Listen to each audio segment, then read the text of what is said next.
All right, it is 1 o'clock and welcome to our Middlesex County Council meeting for Tuesday, May the 27th. Call the meeting to order. Roll call. I believe everyone is present. I just want to state on behalf of Middlesex County Council and our entire community to extend my deepest condolences to the families and loved ones affected by the tragic motor vehicle accident that occurred in Thames Center on Friday. It's a difficult time for many in our community, and our thoughts are with everyone impacted. I also want to recognize the first responders who attended the scene and thank them for all of their efforts. We acknowledge that the land we stand upon today is the traditional territory of the Attawandaron, Anishinaabeg, Haudenosaunee, and Lenape peoples, who have long-standing relationships to the land, water, and region of southwestern Ontario. The local First Nation communities of this area include Chippewa of the Thames First Nation, Oneida Nation of the Thames First Nation, and Munsee Delaware Nation.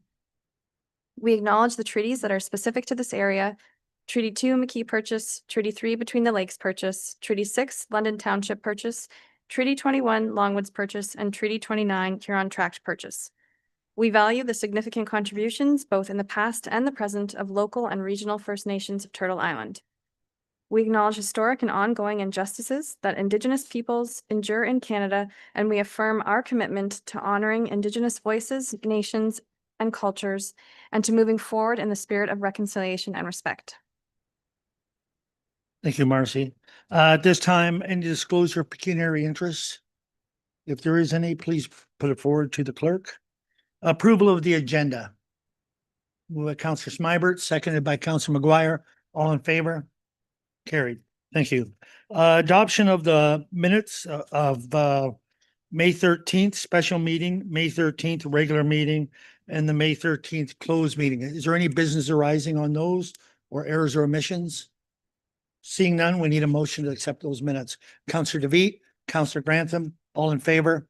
Carried. New business, lease agreement, 399 Rideout Street North. And Chris, this is yours. Yeah, thank you, Mr. Warden. I'll be fairly brief. This is the accumulation of staff's efforts to negotiate an extension of the lease in 399 Rideout, our current administration building, to the end of 2026 in order to facilitate a smooth transition to our imminently beginning construction on our new administration building on Adelaide Street South. There's 3 documents that we're looking for approval for today with regards to extending the lease to the end of December of next year.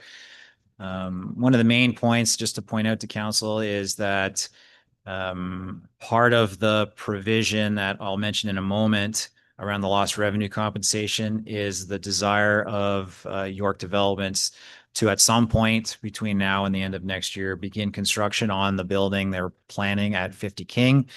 And we negotiated provisions within the lease agreement to ensure that we had parking available to us, whether it's on site through alternative access arrangements or off site, in close proximity to allow for us to continue to operate in this building and not cause undue hardship to council and our employees with regards to attending the building for normal work and county functions. So that was included in the lease agreement. That was sort of the last point that we negotiated into that. Again, it's a zero cost lease to the county as per the existing terms of lease agreement, other than our normal costs with regards to utilities, upkeep of the property, et cetera, et cetera. The other item I'll point out here is with regards to York exercising their rights under the purchase sale agreement to under Section 30, which is terms of lost revenue compensation, essentially allows them to fast track another $2 million of the payments owing to the county to allow them to acquire another part of the property that will square off the 50 King lands in order for them to be able to construct the buildings that they're proposing to build on that side of the property. So as I say, that will result in a payment of another $2 million to the county immediately once that's been authorized and executed. So there's 2 amendments to the so we have the one lease agreement, which is simply between the county of Middlesex and York. York's entity in this case is 399 Rideout Street Limited. It's a company they set up for management of this property.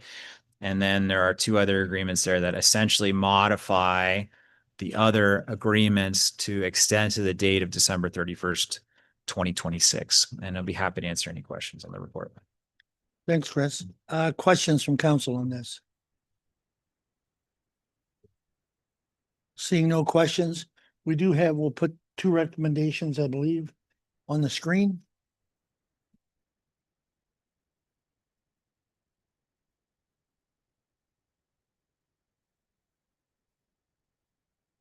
Do I have a mover for that? Counselor Mayhew and Counselor Burkhart Jessen. All in favor? Opposed? One opposed? Okay, that is carried. Thanks, Chris. Inquiries. Counselor Burkhart Jessen. Thank you. And through the warden, this is to council, but I also am looking to Chris for maybe some support on this. I think many of our municipalities saw in, I think it's like the last year or so, Ontario Good Roads Association has put out a request from municipalities to support their rural road safety audits that they've been advocating for years and years. It's a plan that they would like to implement in partnership with the province to assist municipalities, particularly rural and small municipalities, with audits for their road safety. I think many of our local municipalities have passed a recommendation or the suggested recommendation that Good Roads sent out as a mass communicator. Many of our local municipalities have supported that. At the county level, we haven't. So, Chris, I was just wondering if you could just kind of briefly speak to the program and to maybe bring back a report for our June meeting that speaks to the recommendation and what that means. I do know that Middlesex has committed to Ontario Good Roads that they would be a pilot site for this audit program. Yeah, through the warden, and thanks to Councilor Burkhart Jessen. Road safety is, of course, one of the prime concerns for all of us, Good Roads in particular, and certainly be happy to bring back a report in June with some additional details on the initiatives that they've taken to try to support provincial funding for road safety audits and the improvements that are recommended of those road safety audits that many smaller municipalities may have challenges with regards to funding within their existing capital program and their maintenance program. So I'll be happy to bring that report back and look for support for council for the resolution that Good Roads was asking for. I think it was pretty late last year when that came forward. So we can present that in June's council. That's not a problem at all. Okay, thank you. Any other inquiries? Seeing none, notices of motion. Councilors' comments or other business? No? Seeing none, committee of a whole, we need to move into committee of a whole. Can I have a mover? Councilor Veet, Councilor Clark, all in favor? Carried. Thank you. And we have no delegation, but 9B to report from county officers. We're going to start with Brent with the overview of the provincial funding. Thank you, Warden. Through you to council. Today, I'm going to do a review of the provincial funding of long-term care homes and, of course, Strathmere Lodge in particular, and then give you an update on some of the newer funding that the province has been providing.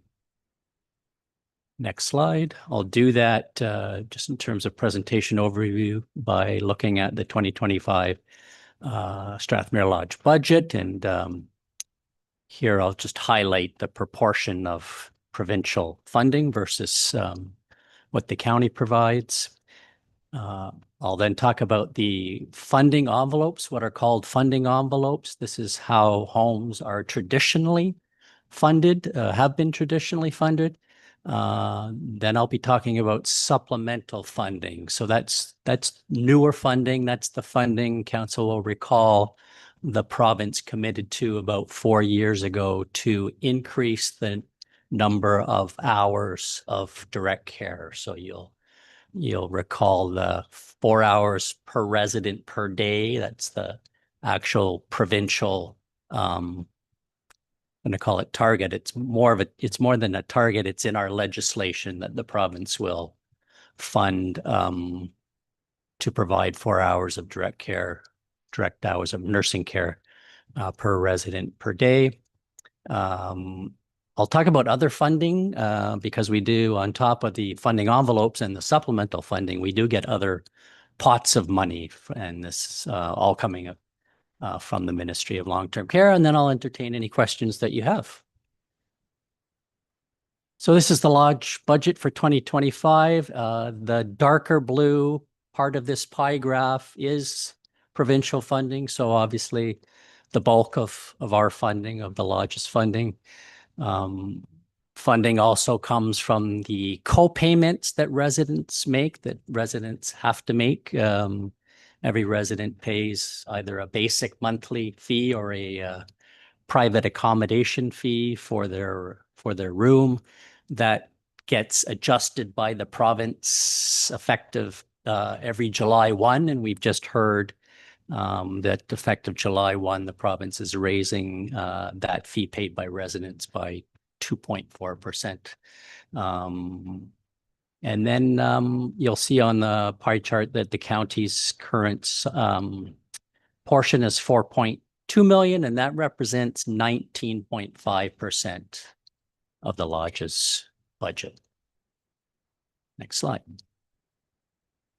So again, the traditional funding envelopes, there are 5: nutrition support. So that's resident food. Just think of that as the funding we get to feed the residents. There's what's called a programs and support services envelope, and that's recreation. That's what we do in terms of the social health of our residents, keeping them active, keeping them engaged. That's the primary purpose of this envelope. Then there's the nursing and personal care envelope. That's the big envelope for nursing staff.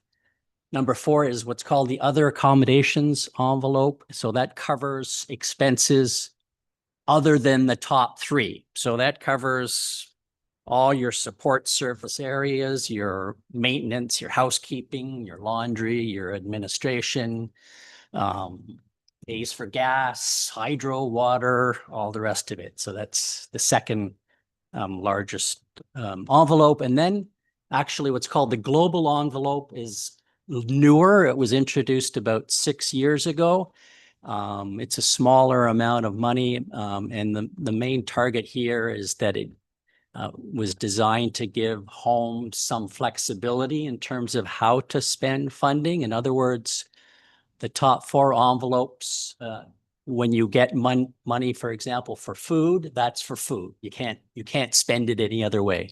Similarly, with recreation and nursing, what the global envelope does is allow for some flexibility subject to some parameters, which I will get to momentarily. Next slide. So this is your food budget. How it works is it's based on a per diem, a dollar amount that is set by the province effective April 1 of every year. We just heard mid last week that the per diems for the funding envelopes are going to go up around 2 to 3%. So that'll be our inflationary rise, and that'll be retro to April 1. So currently it's the per diem for food is $13.07. So again, that covers resident meals, 3 meals per day, and then it covers snacks. And that's all, of course, legislated for us. So the way the funding works is you take the 1307, you times it by the lodge size, 160 beds. So if you're a larger home, it's more funding, a smaller home, less funding. So it's 13.07 times 160 times 365 days in a year, 763,000 is the annualized amount that we, the lodge, receives more resident food. Next slide. Recreation, a slightly lower per diem. And again, recreation is, the funding is to pay for recreation staff, supplies.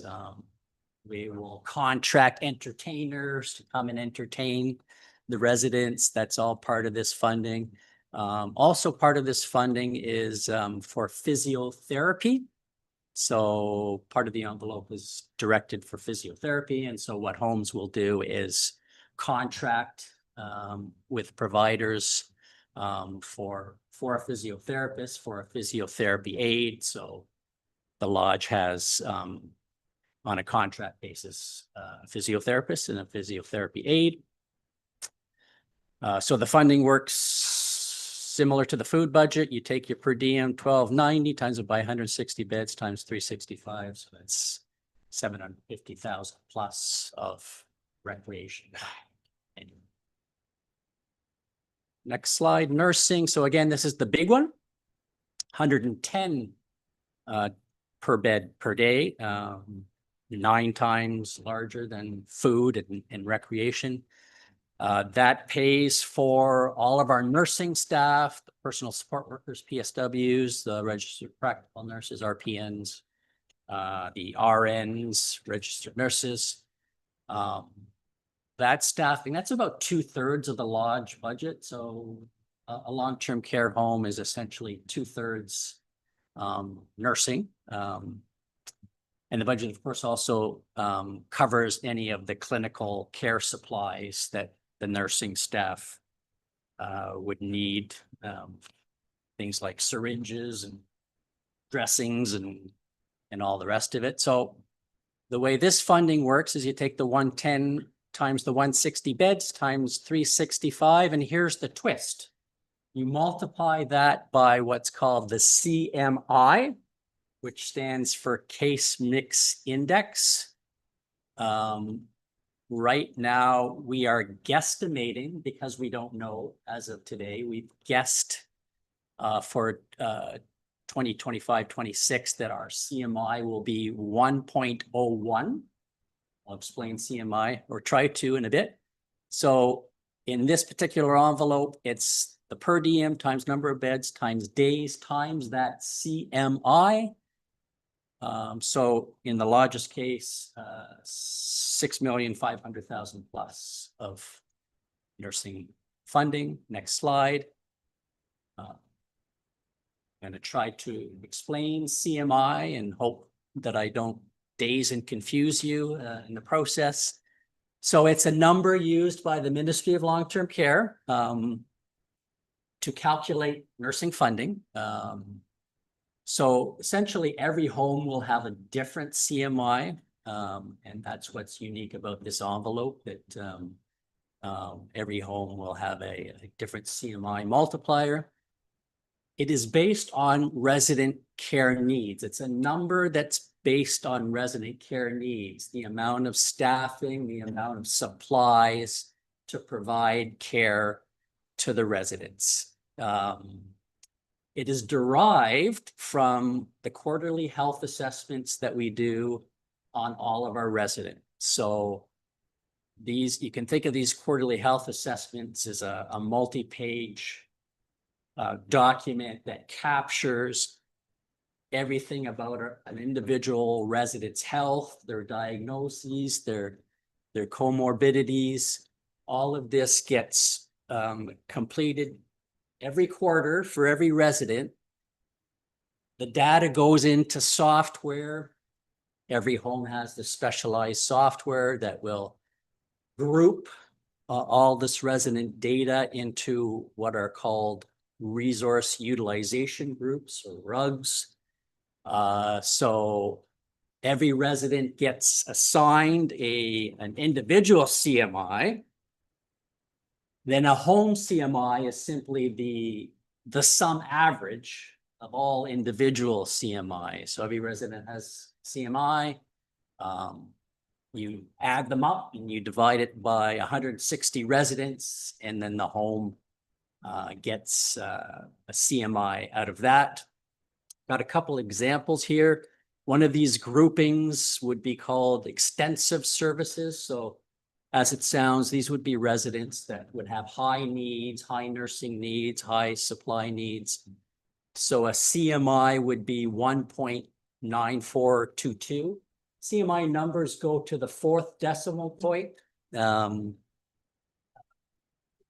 the low end of the CMI, the resource utilization group for that, reduced physical function. So those are your residents who are more high functioning, less problems, less health comorbidities. So that's the range of the CMI. Every 0.01 to the lodge represents about $65,000 of nursing funding. So the numbers don't look like they're big, 1.94 versus 0.63. But when you do the math, the numbers can be quite a bit different. I mentioned that we're guessing our CMI will be 1.0100. We're waiting for the ministry to calculate our CMI, because what happens is that although we have a home CMI, the province then takes the CMI of all 630 homes in the province and essentially statistically manipulates that to come up with a funded CMI.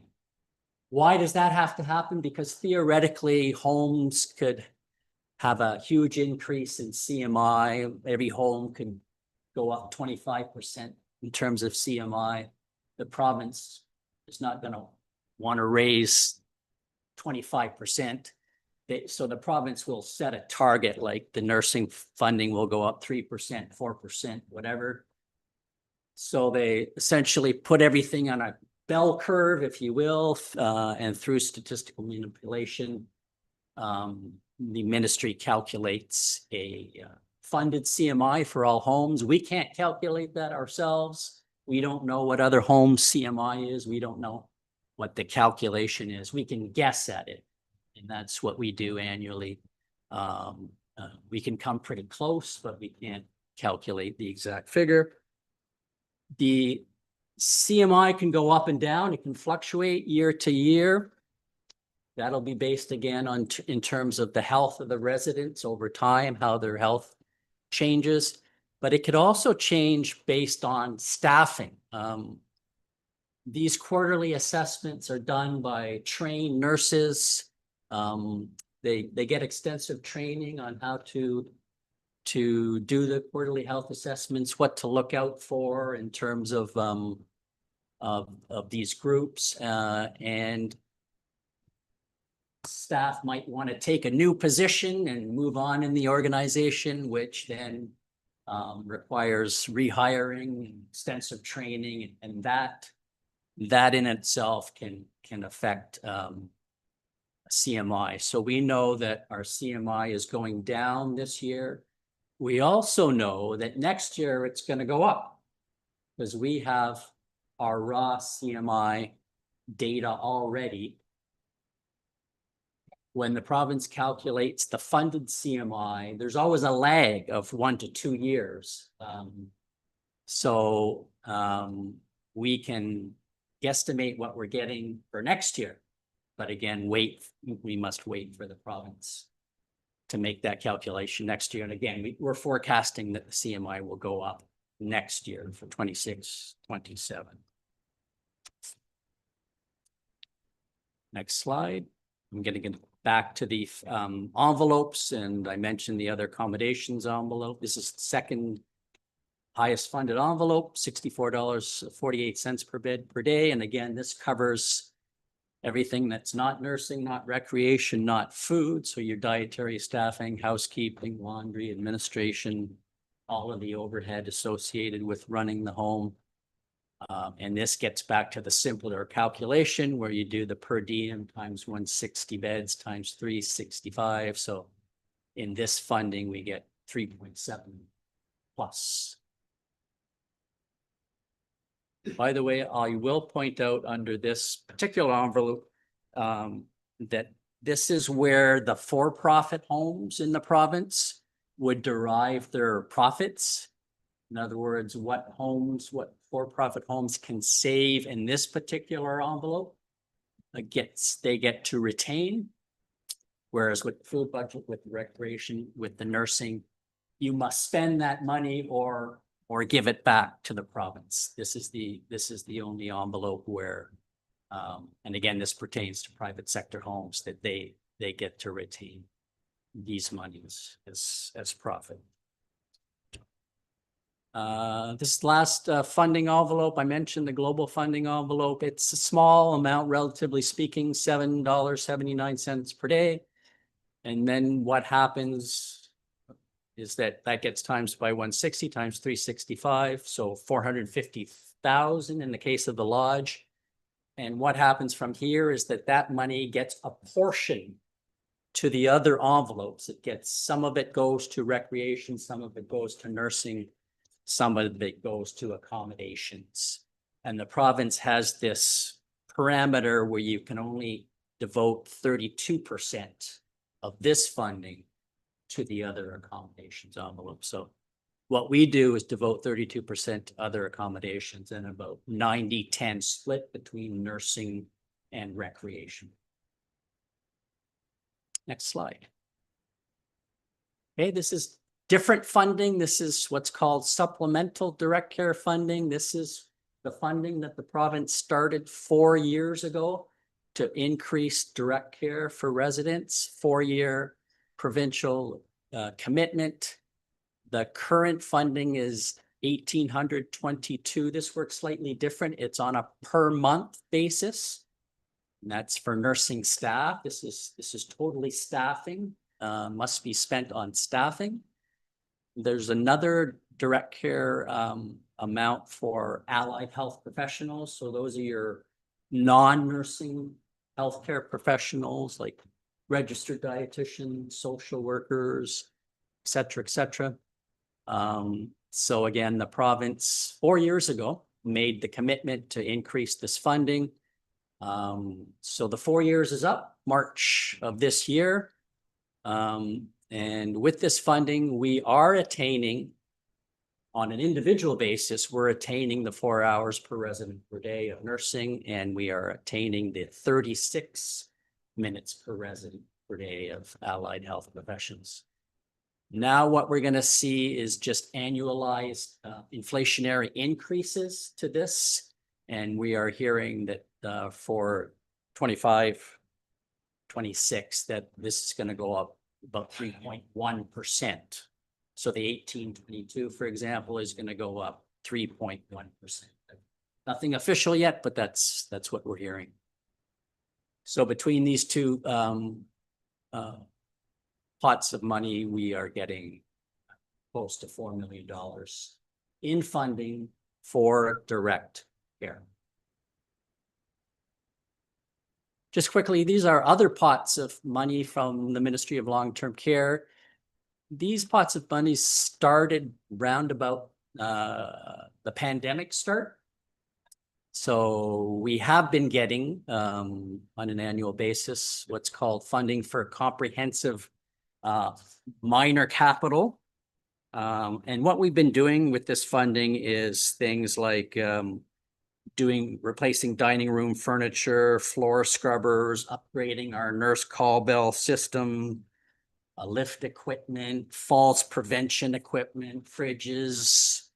And this really helps, of course, to minimize what the county would have to spend in areas such as this. The Integrated Technology Solutions Program, we're getting about $65,000. This is directed at all things medication safety. So new technology, barcoding, technologies designed to make sure that residents are getting the right medication at the right time, all things related to medication safety. Getting a small part of money called Resident Health and Well-Being of $14,000. This is going towards the part-time position that we have for social service workers. So this is a position, a relatively new position that works with residents and families on a one-to-one basis to help them with any personal challenges, personal counseling, that type of stuff. Supporting professional growth fund, we're getting 20,000 a year. That's essentially staff education, and what we're using this money for in part is electronic learning software. So we have a lot of stuff in our legislation requiring us to do staff education, and what we're doing is part of that is done electronically, and then part of that is done through in-person sessions. And then the last few pots of money are IPAC, infection prevention and control. So as you can appreciate, with the pandemic, the ministry did invest a lot in infection prevention and control. Every home is required to have a IPAC lead, and that would be a nurse. Then there's additional funding for infection control people beyond that lead, and then over 50,000 for training staff specific to infection prevention and control.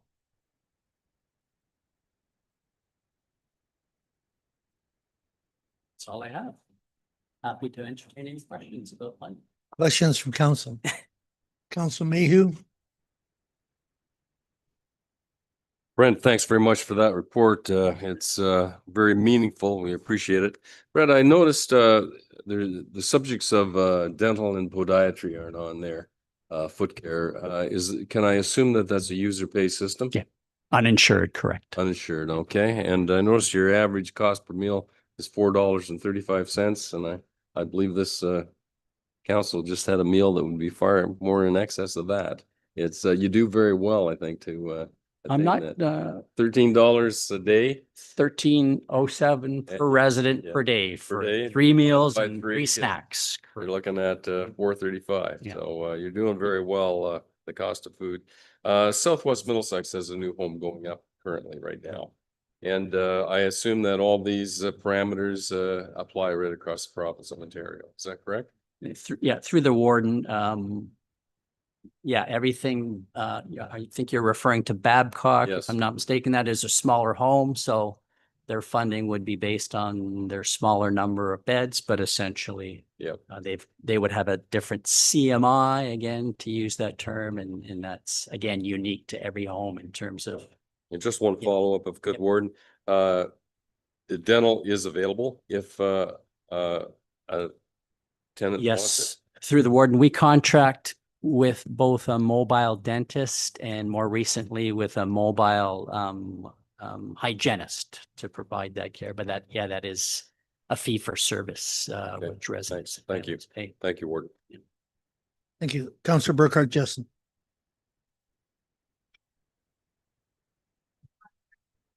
Thank you so much.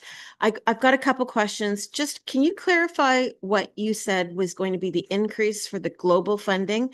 I didn't hear that, and Yeah. neither did Councillor was- McMillan. We yeah, heard different should have been numbers. clear. So what we hear as of mid last week, which is still unofficial, is that those per diems will increase by 2%, except for the food, we're hearing 2.8% as the inflationary increase.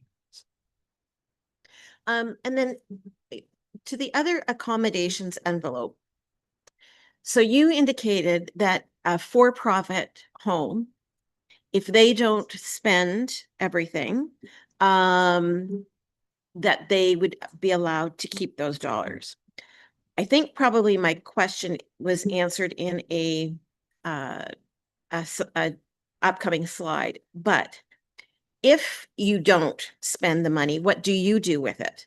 I'm thinking that you do spend every dollar because you indicated that you put 32% of the global funding into that.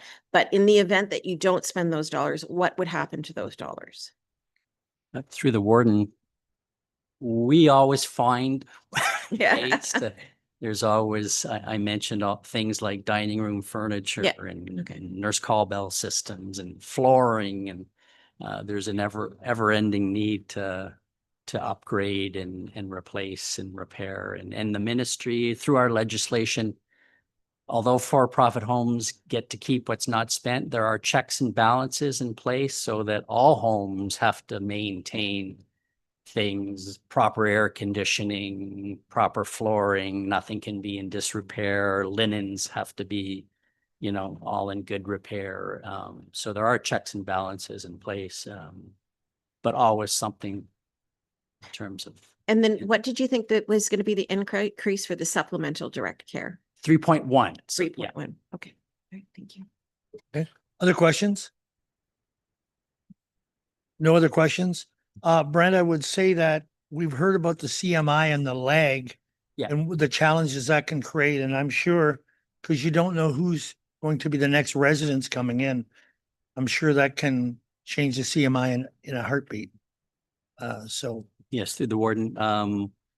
Yeah, it is tough budgeting wise when most of the money, most of our funding comes from the province, and the province works from April 1 to March 31st. And so we're left to guesstimate what the province might do. Sometimes the province has been known to not adjust some of the per diems year to year. Usually they do, but there have been occasions where they don't give any inflationary increase. And I think that in that situation, if I remember right, where the county has supplemented because there was no change. Is that right? Am I thinking? What we don't get from the province is Right. funded by the county, We can't reduce the care. That's the point. basically. Any other questions from council? Seeing none, thank you very much, Brent. Thank you. Appreciate that.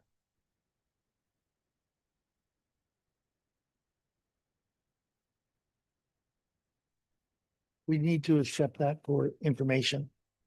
Councillor Smibert, Councillor Mayhew, all in favor? Carried. Our next is Middlesex County Emergency Management Update. Bettina, are you and John both, you're sitting back here in the comfortable chairs? If we can give you, are you both doing this? Oh, Bettina? Okay. Come on up, we'll give you a chair and you can do your presentation.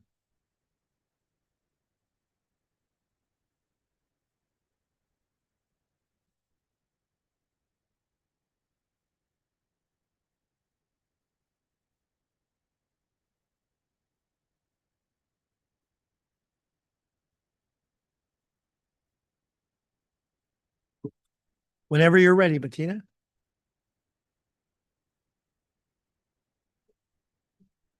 Thank you very much for the opportunity to share this update with emergency management, and I will entertain all your questions at the end.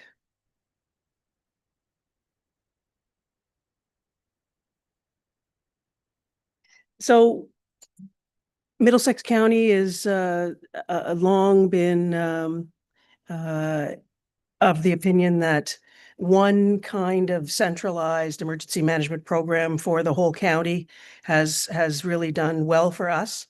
So we have, of course, program committees in each municipality and a program committee for the county. They meet 3 times a year. They perform the exercises. They are important for the municipalities to have their say and have their questions answered regarding emergency management in Ontario. And we're geared towards prevention, preparedness, response, and recovery in everything that we do. And we hope, of course, that we're never going to again have to deal with something as major as COVID turned out to be. But we're prepared to do our best whenever such events do happen.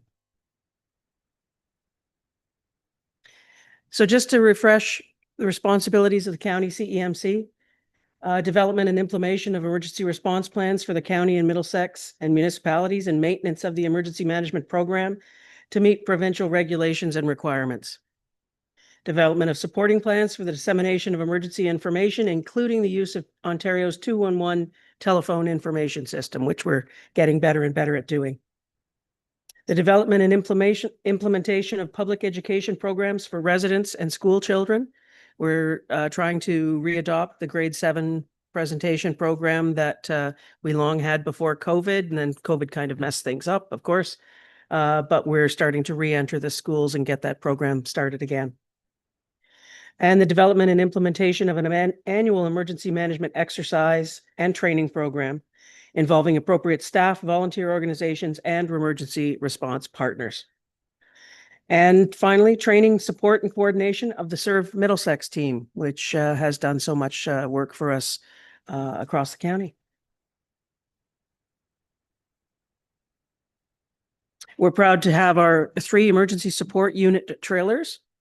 And of course, each of them contains all the basics needed to set up a reception center for up to 100 people anywhere in the county at any time. All kinds of supplies in each one. John Elston and his team have recently refitted the insides to go from metal shelving, which kind of started to sag under the weight of all that equipment. You can see the new plywood and 2x4 construction on the inside. They are now quite indestructible and will do us well for the next many years to come.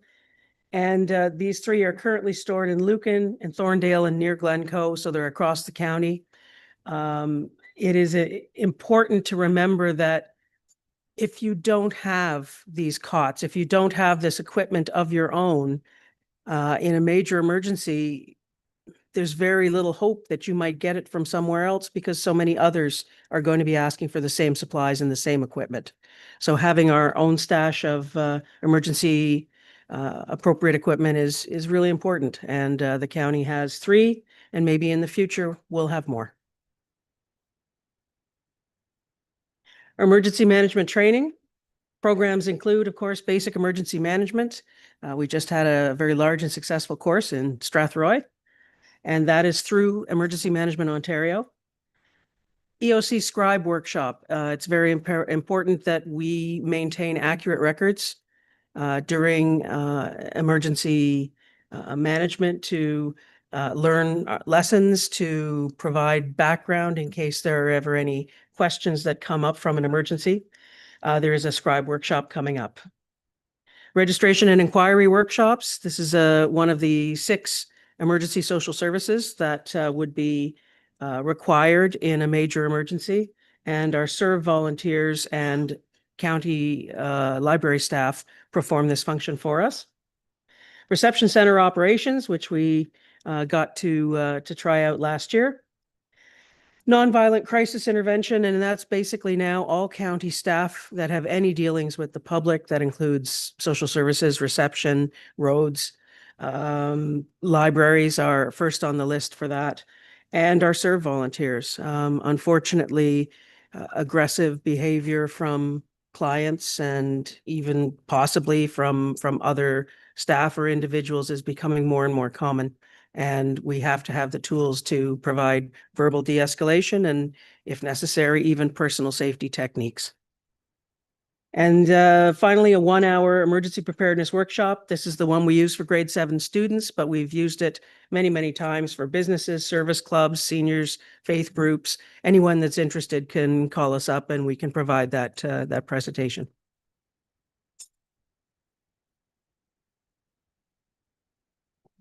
Here are the 2 trainings that are coming up in the almost immediate future. The EOC Scribe Workshop. And again, this focuses on the fact that if your emergency control group is convened, you need to have 3 levels of scribing going on.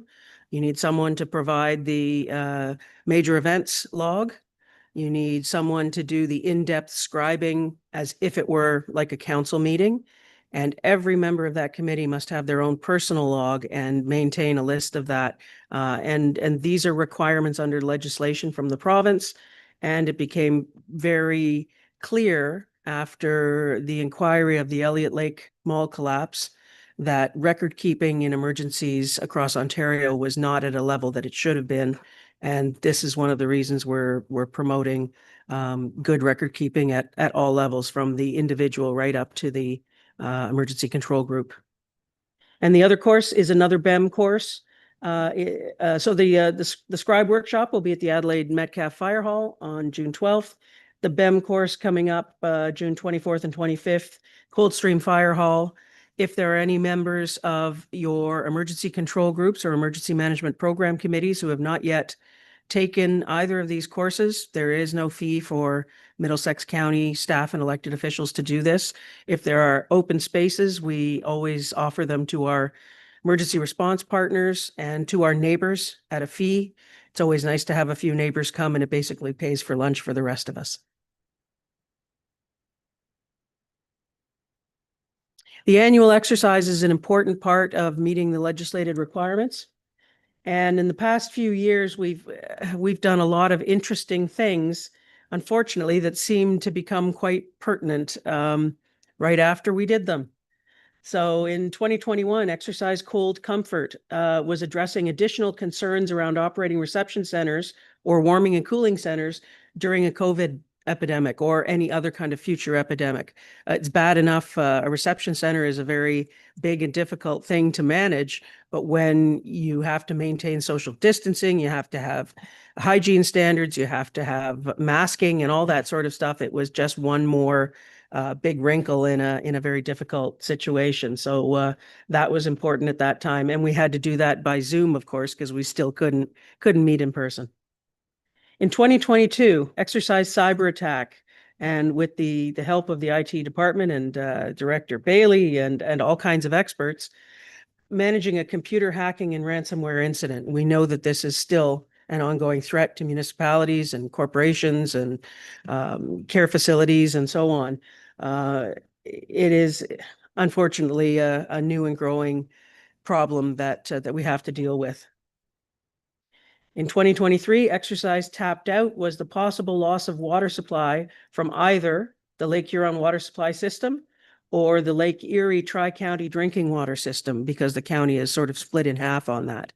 And also Thames Centre, we learned a lot about that they are attached at this time to neither system, but then that presents its own concerns as well. So what would happen if the water were compromised? And then last year, most of you were involved either as participants or as evaluators in the 2024 field exercises Warm Welcome, 4 full-scale exercises focusing on the opening and operating of reception centers in Middlesex County, involving staff, served Middlesex volunteers, the library staff, the Salvation Army Victim Services Middlesex London, the Health Unit Public Health Inspectors, Middlesex London Paramedic Service, community care paramedics, and local volunteers. And the 4 municipalities which were exercised: Adelaide Metcalf, Thames Centre, Lucan Biddulph, and North Middlesex. And we've got some photos of those coming up.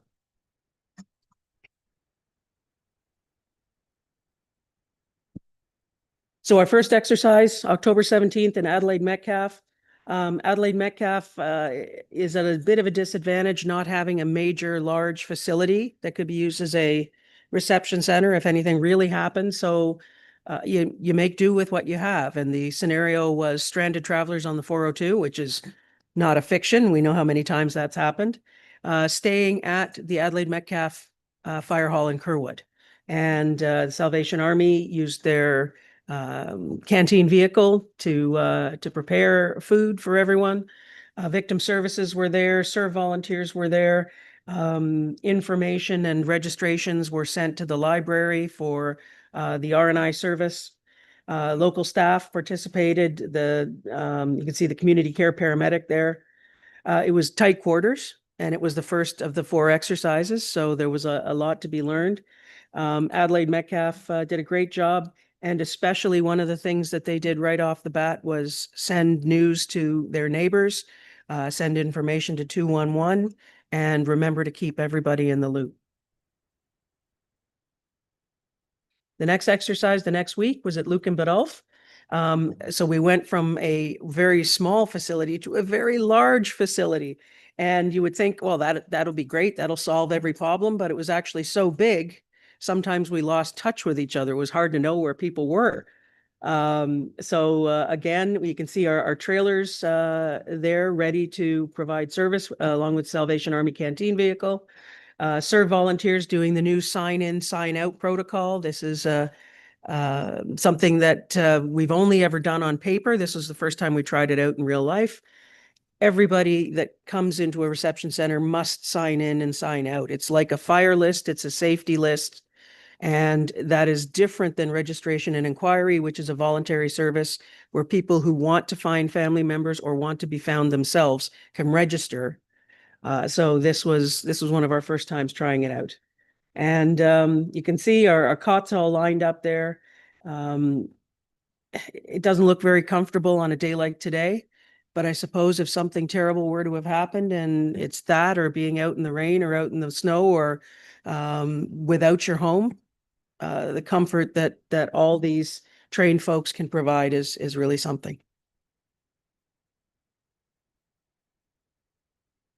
Exercise number 3, pardon me, was in North Middlesex in the Elsa Craig Community Center. And just like Goldilocks said, this place is too small. This place is too big. This place is just right. It seemed like a very, for the size of the people that we had and the situation that was going on, it seemed just right. Again, it's nice to see that instead of just on paper saying the Salvation Army will do this, a community care paramedic will be there to provide first aid, that it really did work, that those people were there and they understood their roles. Serve volunteers doing R&I, as you can see there. Quite a wonderful thing when it all comes together so well. And the final exercise in Thames Center at the Flight Exec Center in Dorchester. And again, another nice large facility. They of course bragged that it would be perfect this time because they've seen the 3 other exercises, and it was pretty darn good, I have to say. Some of the things that they implemented that hadn't happened before, you can see up at the top. They provided a map of the reception center and where everything would be. So when people were coming in, they could see this is where food would be, and that's where the washrooms are, and this is where you'll be sleeping. And if you need to talk to somebody for emotional support, this is where victim services is. So yeah, it was great. One of my friends, I asked if he could act as an unhoused person and show up at the reception center. He sort of did an Academy Award performance with his cart and his empty bottles and broken bike. He really went to town. Apparently he was accosted by a citizen in the parking lot getting out of his truck because they thought he was emptying somebody else's truck. But it made for realism in the reception center, and these are the realities of life. We are going to be servicing all members of the community when it comes right down to it.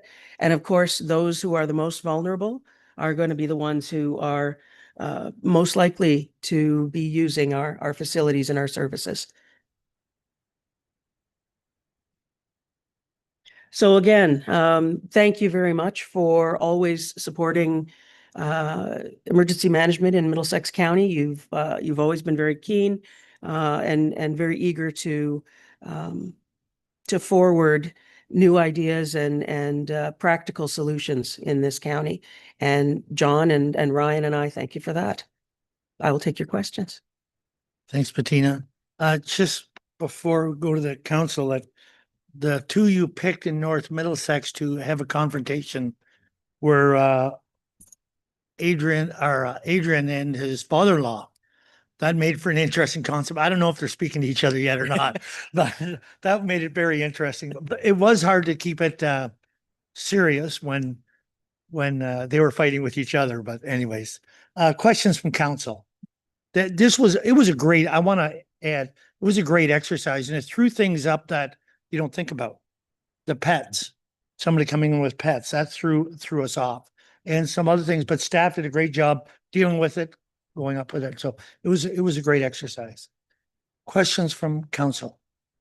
Go ahead, Chris. Yeah, thank you, Mr. Warren. I apologize for jumping in here, but I just want to recognize again, and we did say in the presentation, but we owe a huge thank you to our serve volunteers. This group of people really go above and beyond anytime we call on them, whether it's an actual emergency or an emergency exercise, or to show up for a community event or do anything and anything they're called upon. We really, really do appreciate everyone's time and participation in the serve group. And certainly our activities in Middlesex County would not be near what they are today without having that great dedicated group of volunteers. So I just wanted to put that out there. If any of them are watching and listening today, and probably some of them are, knowing they're serve volunteers, we do really appreciate the time and effort they put into emergency management in Middlesex County. Well said, Chris. And I think it really showed up during COVID and all the mobile sites, vaccination sites, and yeah, they were awesome through all that time. Great. Well said. Other questions, comments from council? No, seeing none.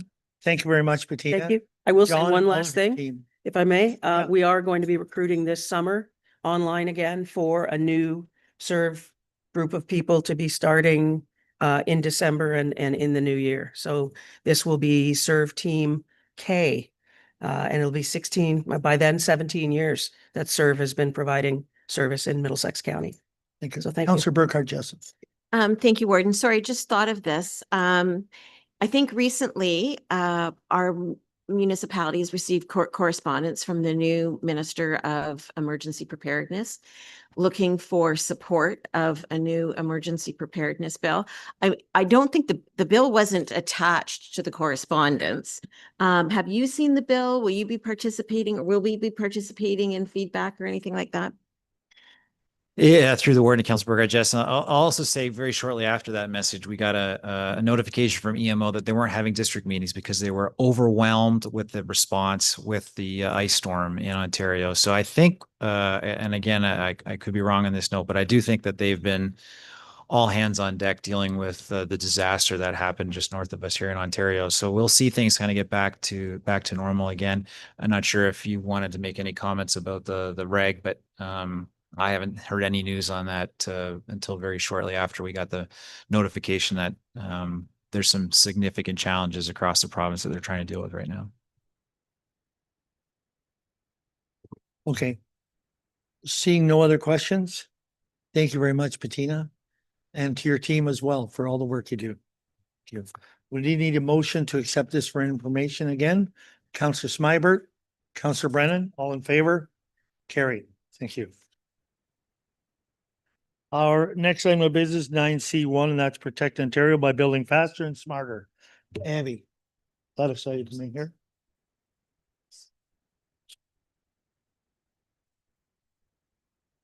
I would let people know that I think Chris is saying that hopefully in the next 3 weeks, we're back in council chambers.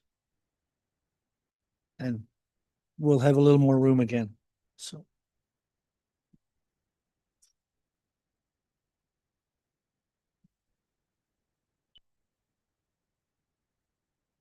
Oh, Councillor Clark? Yeah, just, I guess I should have asked before Bettina left. So on her presentation, it mentioned, for example, Adelaide Metcalf, October 17th, 2025. So is that when the next meeting is, or that was a typo? And it Yeah. should have been 2024 in her whole report? Well, was that not for the one training exercise coming up? What was, She said that the. oh, it event- could be, okay, yeah, And so I was should gonna have say been something 20. in discussion, but you quickly called for the vote, so. okay, sorry. Abby, whenever you're ready. Thank you, Mr. Warden. Through you to members of council. So Bill 17, the Protect Ontario by Building Faster and Smarter Act, was introduced on May 12th and includes 8 schedules with proposed amendments to various provincial statutes. The most impactful for Middlesex County are proposed changes to the Planning Act and the Development Charges Act. The full implications are unclear at this time. The details are expected through impending regulations, and we don't really have any indication of the timing of those. So this report is intended to provide an overview of the key changes proposed through Bill 17 that are relevant to Middlesex County. and offer staff insight on any pressing matters to support the basis for formal county comments that would be submitted to the province through the environmental registry. It should be noted that staff analysis included in the report is quite preliminary, but necessary due to the short consultation periods that are provided by the province. I think the bill was maybe 4 days old when I started drafting the report, so just for council's information. So I'm just going to highlight some of the proposed changes identified in the report and go over some of the potential impacts. So proposed changes under the Planning Act include limiting studies that municipalities can require as part of a complete application to those that are currently listed in official plans unless approved by the Ministry of Municipal Affairs and Housing. They have also proposed 2 regulations, one which would prescribe the studies that cannot be required as part of a complete application, and the second to prescribe a list of qualified professionals whose work municipalities must accept as final submissions. Additionally, the province identified through the technical briefing, which is linked in the council report, that they will be consulting on standardizing land use designations and official plans. And then they also identified that they are looking at exploring the use of AI and digital tools for planning. So some potential impacts from those changes include staff would just note that standardizing and permit tracking is a positive step towards enhancing transparency and efficiency in the planning approvals process.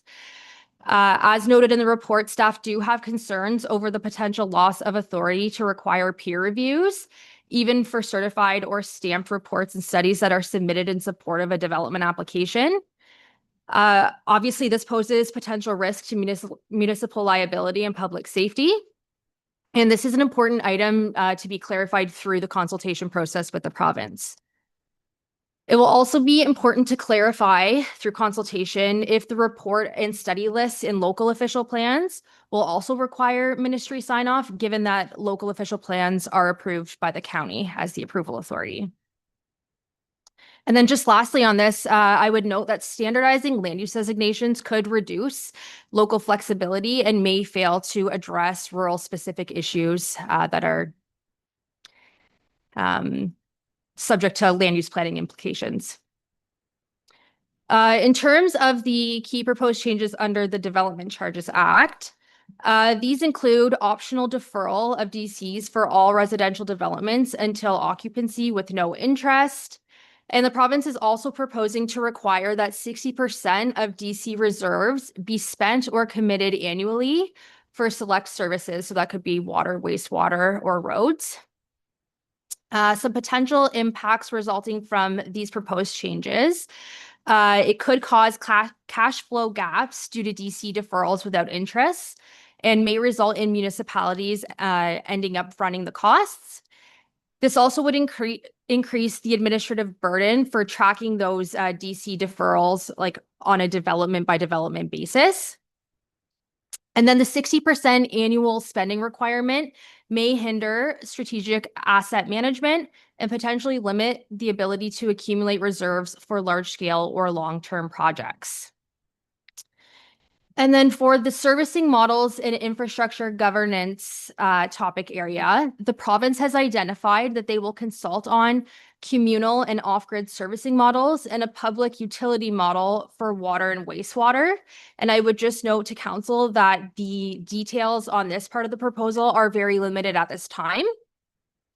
In terms of potential impacts of this, so staff have identified that this does have the potential to enable housing in unserviced or underserviced areas for that matter.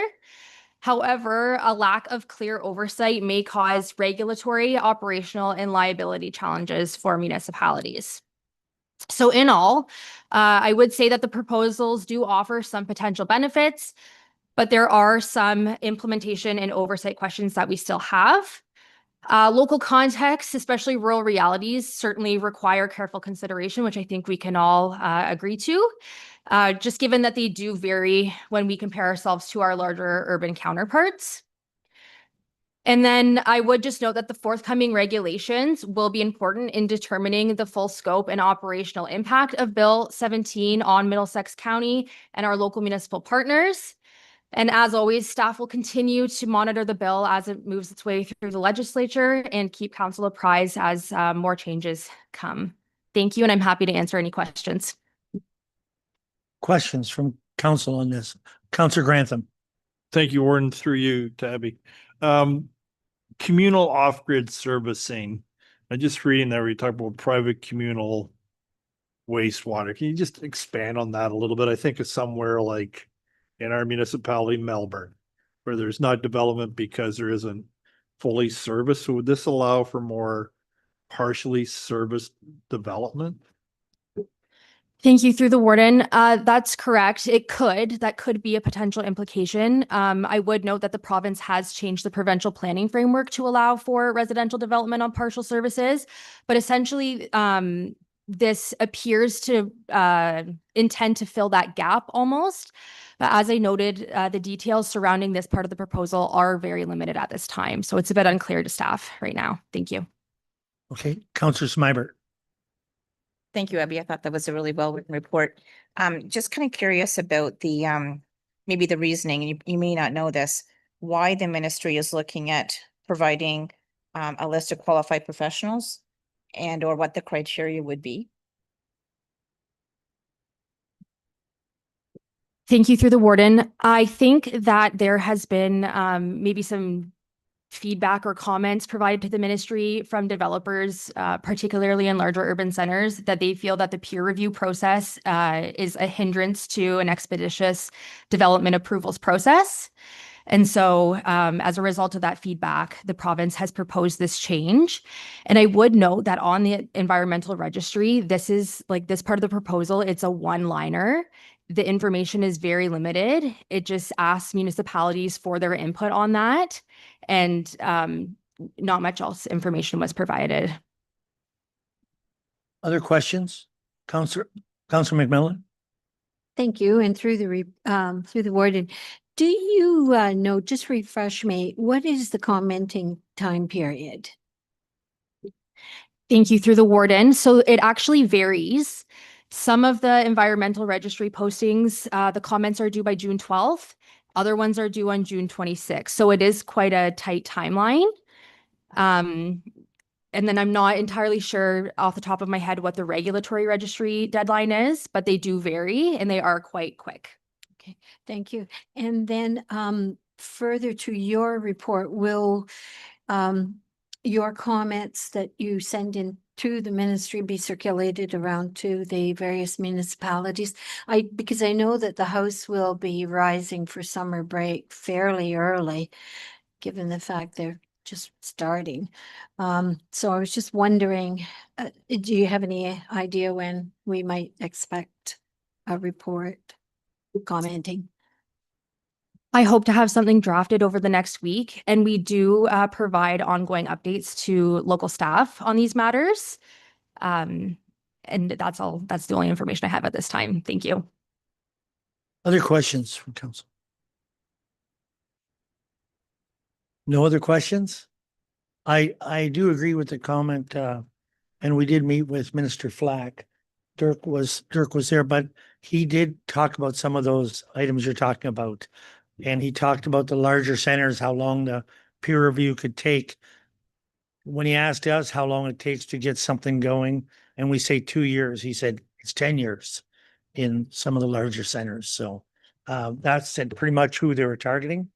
But to your comments on the development charges having to spend 60%, I agree that's a real detriment for smaller municipalities where we're trying to get maybe a $7.5 million project, and we can't keep that towards it. So I think that's a great point to that for us. So if there's no other questions. All right, thanks, Abby. Thank you very much. And I do need a motion to accept this for. Oh, sorry. Who's speaking? Oh, yeah, sorry. Sorry, I'll get it eventually. Yeah, you have a recommendation in front of you. Moved by Counselor Clark, seconded by Counselor Mayhew. All in favor? Carried. Thank you. Correspondence. So we have D1 to D17. Is there speak to any of those? Counselor Grantham. Thank you, Warden. Number 10, just it's lost in there amongst everything, but the report from the OPP regarding bus safety. I will tell council this is a personal one with me because twice my grandsons have almost been hit on Longwoods Road as early as this week, where someone went around the bus, and today the police were out there, but just mention to everyone that in our entire county, bus safety and people not adhering to the rules of the road is a problem. So I just wanted to comment on that, Warden, if I could. Absolutely. Nothing is meant to be hidden in here. It's all there for everyone to see, but okay, yep, yeah. Any other comments? Counselor Clark. Yeah, I just wanted to comment on the payables under the active 9D5. I reached out to Kara and asked for a descriptor of the larger item there, the research consultants. And she advised that that was for foreign direct investments. So I'm looking forward to receiving a report from her in the not too distant future. The staff report as to what fruit was bore from that spend. Okay. Thank you. You've already reached out to Kara? All right, thank you. Any other? Oh, sorry. Sorry, just to clarify what it was. I didn't direct her to No, provide. Maybe that's a different call. I got it. Thank you. Any other questions or any comments on any of these? No, seeing none? Need a motion to receive these for information. Counselor DeVite, Counselor Grantham, all in favor? Carried. Hydro one. Yep, go ahead. Oh, sorry, we have to rise from committee of a whole. Moved by Counselor Smibert, seconded by Counselor Clark, all in favor? Carried. We're looking, I believe, to go into closed session at this time, and for the reasons that are listed on the. There it is. Need a mover to go into closed. Counselor Clark. Counselor Grantham, all in favor? Carried. Thank you. We'll just